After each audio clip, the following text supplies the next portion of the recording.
Inilah cerita misteri bersambung. Lingkaran Pesugihan Sang Juru Kunci, episode yang ke-15, ditulis oleh Hanso dengan pembawa cerita Ki Banu Asmoro.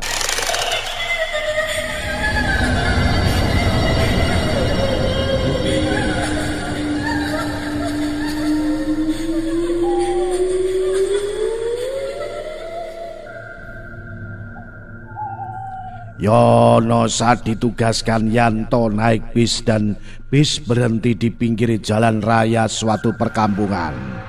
Yono kemudian turun, lalu menuju sebuah warung rokok. Yono membeli rokok sambil menanyakan sesuatu kepada penjual rokok. Nampak penjual rokok menerangkan sambil tangannya menunjuk dan mengarahkan ke suatu tempat. Lalu Yono segera pergi meninggalkan warung itu. Setelah menunggu beberapa saat, Agus dan anak buahnya menuju warung tersebut. Agus segera bertanya mengenai Yono. Pemilik warung tersebut pun menjelaskan.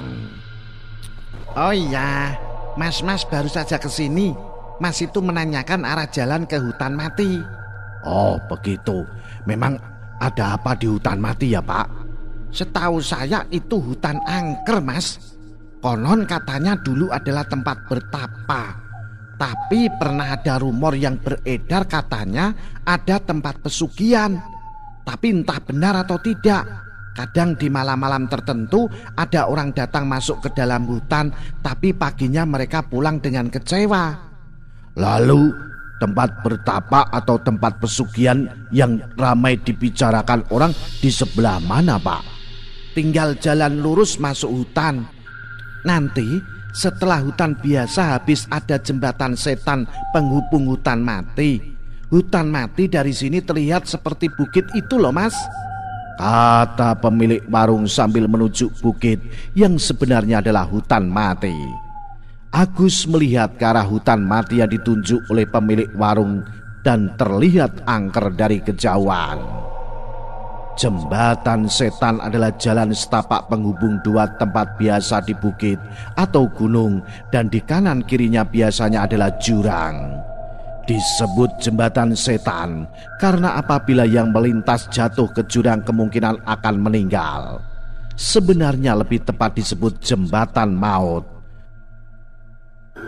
Agus segera menyuruh anak buahnya menunggu di warung. Agus segera menuju ke hutan mati. Sebenarnya Agus tidak mengetahui lokasi tepatnya tempat pesugihan, dan yang perlu dilakukan Agus adalah mengikuti Yono dan mengintainya. Agus segera memasuki hutan. Dia berjalan tergesa-gesa supaya tidak kehilangan jejak Yono. Tanpa diketahui Agus, segala gerak-geriknya dipantau langsung oleh Yanto.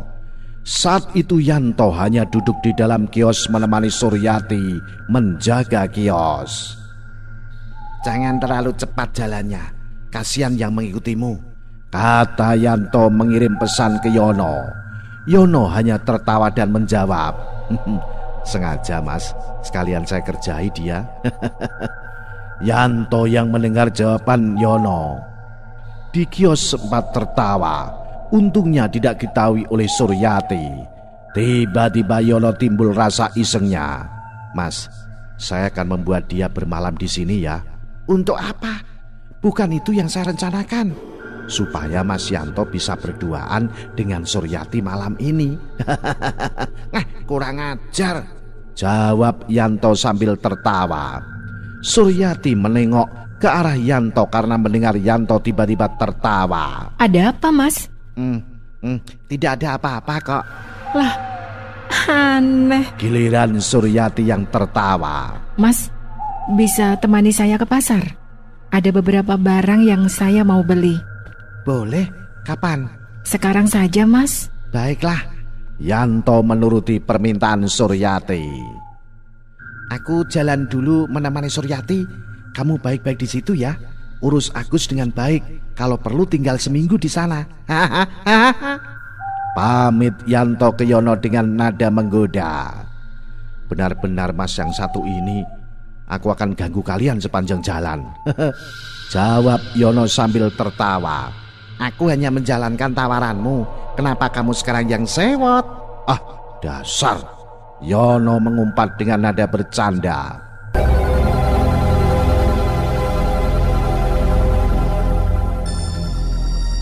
Setelah bersiap-siap, Suryati segera berangkat dengan Yanto. Mereka hanya berjalan kaki karena jarak ke pasar cukup dekat. Suryati merasa antusias berjalan kaki bersama Yanto. Ternyata Suryati jarang berjalan kaki bersama Agus selama ini. Bahkan Suryati sempat teringat Yanto mantan suaminya yang sebenarnya ada di sebelahnya tapi dengan tubuh galang. Yanto juga dalam hatinya sangat bahagia berjalan berdampingan dengan Suryati, mengingatkan pada masa lalu mereka. Tapi Yanto merasa sudah tidak layak lagi menjadi pendamping Suryati. Lagi pula Suryati sudah milik Agus dan sudah berbahagia. Kok diam, Mas? Melamunkan apa? Tidak ada kok. Mbak juga diam saja dari tadi. Tidak ada kok, Mas. Tanya Yanto menyembunyikan kegugupannya. Yanto sebenarnya mengetahui dengan jelas apa yang ada di pikiran Suryati, termasuk ingatan Suryati tentangnya. Namun Yanto diam saja. Mas, kok masih manggil saya Mbak? Panggil nama saja. Bagaimana ya? Senyamannya Mas Yanto saja. Ketika melihat Suryati tersenyum dalam jarak sedekat ini, jantung Yanto berdegup kencang. Yanto merasa melihat senyum Suryati di masa lalu, seperti ketika sedang melakukan pendekatan terhadap Suryati. Mas, takut ada ular. Tiba-tiba Suryati menutup wajahnya dengan kedua telapak tangannya dan membenamkan ke dada Yanto. Yanto yang jantungnya masih berdegup kencang karena melihat senyuman Suryati, sekarang makin berdegup bertambah kencang karena yang dilakukan Suryati. Suryati membutuhkan perlindungannya. Yanto spontan memeluk Suryati. Tangan kiri ke pinggang Suryati sementara tangan kanan ke kepala belakang Suryati. Seketika Yanto memandang sekelilingnya. Nalurinya sebenarnya mengatakan tidak ada ular di dekat situ. Bagaimanapun juga saat ini Yanto sudah bisa mendeteksi dan mengendalikan ular karena sukma galang. Setelah memastikan sekali lagi Yanto melihat belut dan ada pedagang belut dekat pasar. Tenanglah, itu cuma belut, kata Yanto sambil membelai rambut Suryati dan menepuk rambutnya 2 kali. Yanto tanpa sadar melakukan ini. Benarkah, Mas? Saya takut melihat ular, kata Suryati perlahan membuka telapak tangan dari wajahnya. Nampak wajah Suryati penuh dengan mimik trauma. Karena waktu itu ya, sudah lupakan saja. Aku ada di sini kok. Yanto menghibur. Dan Yanto benar-benar tanpa sadar mengatakan hal ini. Dan lagi-lagi Yanto membelai rambut Suryati 2 kali sambil memandang wajah. Suryati lalu menepuk lembut rambut Suryati 2 kali juga. Suryati terkejut. Suryati paham betul akan hal ini. Ini adalah kebiasaan mantan suaminya ketika masih awal-awal pernikahan. Mata Suryati terbelalak memandang Yanto. Kata Suryati tergagap-gagap. Mas Yanto? Ya, tak perlu takut. Tidak ada ular di sini, kata Yanto sambil memegang kedua bahu Suryati. Suryati geleng-geleng menahan tangis. Mendadak Yanto tidak bisa melihat pikiran Suryati. Ada apa ini? Bukan itu, Mas, kata Suryati sambil geleng-geleng menahan tangis. Ada apa, Ti? Yanto semakin kebingungan. Tiba-tiba Suryati tersentak. Panggil namaku sekali lagi, Mas, pinta Suryati tiba-tiba. Suryati seketika merasa ada yang istimewa dari cara membelai Yanto dan cara memanggil namanya. Apa maksudmu? Tanya Yanto dengan kebingungan. Belum sempat dijawab Suryati, tiba-tiba Suryati pingsan ke pelukan Yanto. Orang-orang yang melihat Suryati pingsan seketika menghampiri Yanto. "Istrinya kenapa, Mas?" tanya salah satu dari orang-orang yang datang. Anu Pak, tadi lihat belut dikira ular. Dia takut ular. "Oh," jawab beberapa orang bersamaan. "Bawa masuk ke toko saya, Mas. Ada kursi sofa untuk pengunjung, baringkan di sana," kata salah seorang dari mereka yang ternyata adalah pemilik toko mebel. "Iya Pak, terima kasih." Segera Yanto membopong Suryati dan membawanya ke toko mebel lalu merebahkan tubuh Suryati di sofa pengunjung. "Temani dulu istrimu, Mas. Saya tinggal dulu ya," kata pemilik toko mebel. "Terima kasih Pak." Istri? Yanto duduk dengan berlutut di pinggir sofa. Tanpa sadar Yanto memegang tangan Suryati.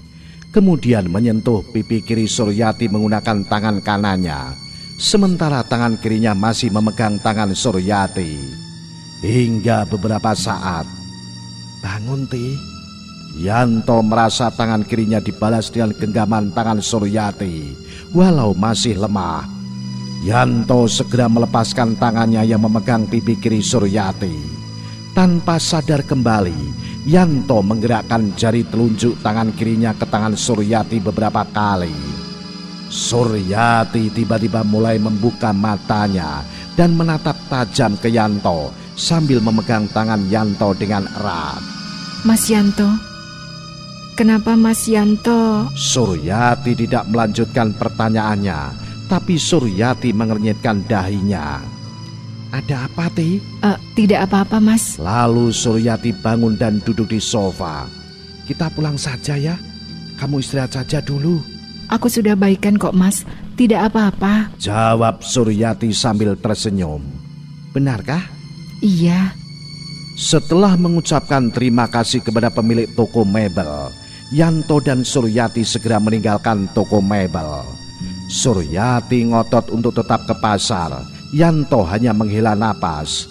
Yanto masih bingung mengapa dia seperti kehilangan kemampuan secara tiba-tiba. Sampai saat ini Yanto tidak bisa membaca pikiran Suryati. Karena bingung, Yanto hanya banyak menundukkan wajahnya selama berjalan, sehingga dia tidak mengetahui bahwa beberapa kali Suryati mencuri pandang ke Yanto. Tujuan Suryati yang pertama kali adalah toko baju di sebuah ruko. Suryati membeli beberapa baju dan celana. Yanto cuma menunggu di pintu masuk. Yanto melihat Suryati membeli banyak baju pria. Yanto berpikir pasti buat Agus. Lalu mereka menuju ke pasar. Letak ruko tadi dekat dengan pasar. Mereka melalui pedagang makanan dan Yanto melihat pedagang mie ayam. "Ti, aku kepingin makan mie ayam. Sudah lama aku tidak makan mie ayam." Suryati tersenyum lalu mengiyakan ajakan Yanto. "Ayo, Mas. Saya juga sudah lama tidak makan mie ayam." Lalu mereka pesan mie ayam. Seperti warung mie ayam pada umumnya, di meja disediakan saus tomat, kecap manis, irisan daun bawang, sambal, sendok, garpu dan sumpit. Pesanan mereka pun datang. Lalu Yanto menambahkan daun bawang ke mie ayam pesanannya. Kemudian minuman yang dipesan datang. Suryati minum es jeruk sedangkan Yanto minum teh tawar panas. Selesai makan mereka melanjutkan belanja ke pasar. Banyak barang yang dibeli Suryati. Akhirnya mereka sampai ke kios daging. "Kenapa beli daging? Bukankah Mas Agus bandar daging?" "Mas Agus kan jualnya daging sapi. Saya mau beli daging kambing, Mas." jawab Suryati tersenyum. Yanto pun tersenyum. Yanto suka sekali daging kambing. Semenjak di kampung Randu Palang dia belum pernah makan daging kambing lagi. Yanto senang akhirnya bisa menikmati daging kambing lagi setelah sekian lama. Selesai berkeliling mereka pulang tetap dengan berjalan kaki. Yanto benar-benar direpotkan dengan bawaan belanja Suryati yang begitu banyak. Namun Yanto tidak enak untuk mengeluh. Ada dawet. Aku bungkus dulu ya, Mas." kata Suryati sambil menghampiri tukang dawet. Yanto juga sebenarnya suka dengan dawet, namun dengan banyak berhenti berjalan, sedangkan bawaannya sangat banyak, benar-benar merepotkan Yanto.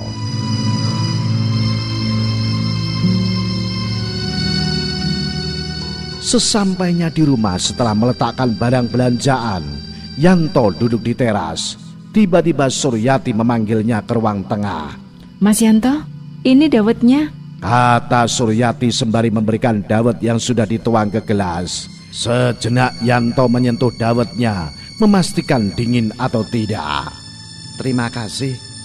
Sambil sesekali minum dawet, Suryati membongkar belanjaannya. Yanto hanya duduk memandang Suryati. Ada rasa yang berbeda pada diri Suryati. Nah, ini baju dan celana buat Mas Yanto. Kata Suryati menyerahkan beberapa baju dan celana. Lah, kok buat saya? Iya, buat Mas Yanto. Terima kasih. Sore hari setelah menutup kiosnya, Suryati segera ke dapur menyiapkan makan malam. Sementara Yanto duduk di teras. Lalu Suryati datang menghampiri Yanto membawa kopi. Ini kopinya, Mas. Kopi baru ya, yang kemarin sudah habis. Terima kasih. Sepertinya saya selalu merepotkan. Suryati menjawab sambil tersenyum. Tidak sama sekali kok, Mas. Lalu Yanto segera menyeruput kopinya. Yanto merasa kali ini minuman kopinya sesuai dengan seleranya. Lalu Yanto menyeruput lagi kopinya beberapa kali. Yanto terkejut ternyata Suryati masih di sebelahnya. Loh, masih di sini? Tanya Yanto terkejut. Ya ampun, Mas. Masa saya di sini tidak sadar? Yanto tertunduk malu. Lalu Suryati meninggalkan Yanto dan menuju ke dapur untuk memasak makan malam. Malam hari. Makan malam sudah siap tapi Agus belum datang. Mas Agus belum pulang ya? Tidak apa-apa. Mas kan sudah pamit semalam. Mungkin dia menginap. Yanto sebenarnya tidak tega terhadap Suryati. Suryati tidak mengetahui kalau Agus sebenarnya tidak pergi karena mengurus daging. Sudahlah, Mas. Mari kita makan dulu. Baiklah. Lalu Yanto dan Suryati menuju meja makan. Yanto terkejut. Di meja ada masakan gulai kambing dan sop kaki kambing. Yanto sangat suka. Lalu mereka makan bersama. Yanto malam itu makan dengan sangat lahap dan Suryati sangat senang melihatnya. Selesai makan ternyata hujan turun dengan deras. Tadinya Yanto mau duduk-duduk di teras, tapi karena hujan akhirnya Yanto duduk di ruang keluarga sambil menonton televisi. Tiba-tiba Suryati duduk persis di sebelah Yanto. Yanto sangat terkejut dan canggung. Maaf, Ti, saya pindah duduk di sebelah ya, kata Yanto dengan malu. Tidak usah, Mas. Tidak apa-apa. Ada hal yang saya mau bahas dengan Mas Yanto. Mengenai apa? Tanya Yanto penasaran. Yanto masih belum bisa melihat pikiran Suryati. Mas Yanto suka warna baju yang saya belikan tadi? Ya, suka. Saya kira ada apa? Cuma bahas baju. Siapa Mas yang sebenarnya? Yanto terkejut bukan main. Yanto tidak siap dengan pertanyaan ini. Apakah Mas benar bernama Yanto? Atau bersikap sebagai Yanto? Sebagai Yanto siapa maksudnya? Yanto bertanya untuk menutupi kebingungannya. Suamiku. Tepatnya mantan suamiku. Mata Suryati mulai berkaca-kaca. Yanto belum bisa menjawab pertanyaan Suryati. Yanto bingung dengan mimik wajah Suryati. Apakah kesal atau sedih? Yanto belum berani berterus terang karena dia yakin akan menimbulkan keributan dengan Suryati.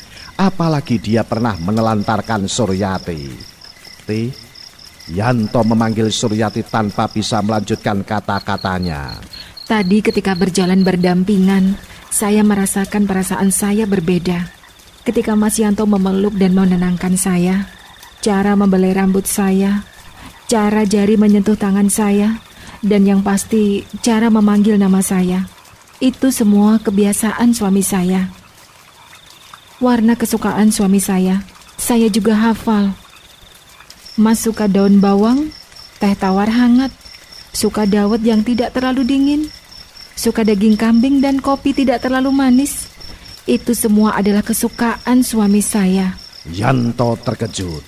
Dia tidak menyangka bahwa seharian ini Suryati menggunakan cara ini memastikan kecurigaan terhadap dirinya. Siapa Mas yang sebenarnya? Mengapa bersikap meniru suami saya? Maksud saya mantan suami saya. Apakah untuk menghina saya? Tanya Suryati sambil mulai menangis. Seketika Yanto hilang akal. Yanto menangis dan langsung memeluk Suryati. Suryati tidak menolak pelukan Yanto. Aku Yanto, Ti. Aku benar-benar Yanto, mantan suamimu. Aku akan jelaskan semuanya. Aku minta maaf atas semua yang aku lakukan di masa lalu. Suryati menangis sambil menggelengkan kepalanya. Tidak mungkin. Apa yang terjadi, Mas? Tanya Suryati masih sambil menangis. Yanto tiba-tiba merasa kemampuannya kembali. Seketika sensitivitasnya meningkat. Rasa cinta telah mengembalikan segala kemampuan Yanto. Bahkan sekarang lebih hebat lagi. Kalau aku menceritakan semuanya, apakah kau akan memaafkanku, Ti? Tanya Yanto sambil membelai rambut Suryati. Suryati mengangguk sambil menangis. Apa kau siap? Karena hal ini akan membawamu ke masa lalu, bahkan mengenai Gua Siluman. Yanto memberi peringatan. Suryati terkejut, tapi karena penasaran Suryati menganggukkan kepalanya kembali. Kalau aku menjelaskan secara lisan, akan memakan waktu yang lama. Sebaiknya kamu melihat sendiri apa yang terjadi. Tapi nanti kamu akan merasa pusing sedikit ya. Nah, apa yang akan terjadi kemudian? Ikuti terus cerita misteri bersambung. Lingkaran Pesugihan Sang Juru Kunci. Episode selanjutnya. Salam Jimatres, salam satu misteri. Au.